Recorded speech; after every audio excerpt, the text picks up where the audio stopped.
Hello, friend. 27 দিন পর বাংলাদেশের অন্তর্বর্তী সরকারের প্রধান উপদেষ্টাকে নববর্ষের শুভেচ্ছা জানিয়েছেন ভারতের প্রধানমন্ত্রী নরেন্দ্র মোদী।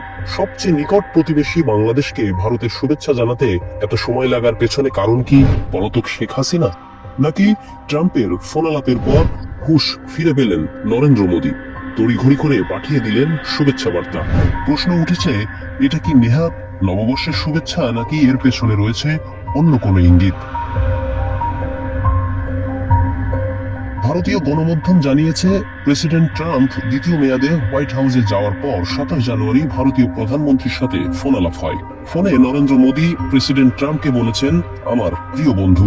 দুই বন্ধুর কথোপকথনে শুধু অর্থনৈতিক সহযোগিতা বৃদ্ধি, অবৈধ ভারতীয়দের দেশে ফেরত আনা এবং এই অঞ্চলের নিরাপত্তা নিয়ে কথা হয়েছে। এই অঞ্চল মানে অবধারিতভাবে বাংলাদেশ প্রসঙ্গ। এদিকে 23 জানুয়ারি রয়টার্সের সাথে সাক্ষাৎকারে প্রধান উপদেষ্টা ডক্টর মোহাম্মদ ইউনূস বলেছেন, নয়াদিল্লির সাথে টানাপোড়েনের সম্পর্ক ব্যক্তিগতভাবে অনেক কষ্ট দেয়। বাংলাদেশ ভারত সম্পর্ক সবচেয়ে শক্তিশালী হওয়া উচিত। একদিকে ট্রাম্পের ফোন, আরেকদিকে ইউনূসের আহ্বান।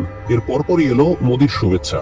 আর তাই প্রশ্ন উঠছে, এটা কি শুধুই কাকতালীয়, নাকি এই সাধারণ শুভেচ্ছা বার্তার পেছনে রয়েছে বিশেষ কোনো ইঙ্গিত?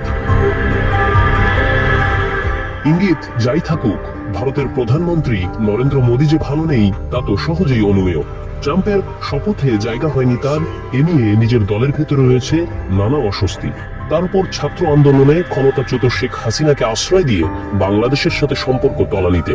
সোনার ডিম পাড়া হাঁস বাংলাদেশের সাথে সম্পর্ক খারাপ করে ভারতের অর্থনীতি এখন তলানিতে। এদিকে বন্ধু ট্রাম্পও বলছেন, ভারতের পণ্যের উপর 100% শুল্ক আরোপ করা হবে।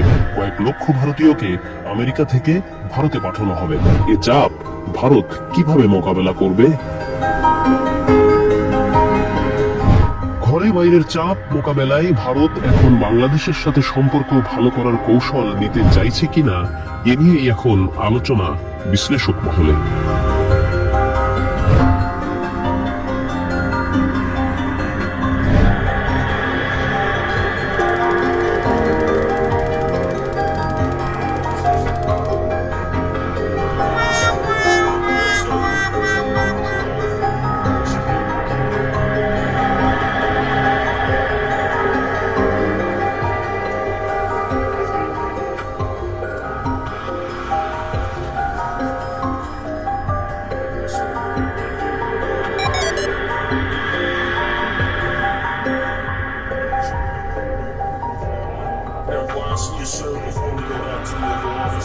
Goodbye.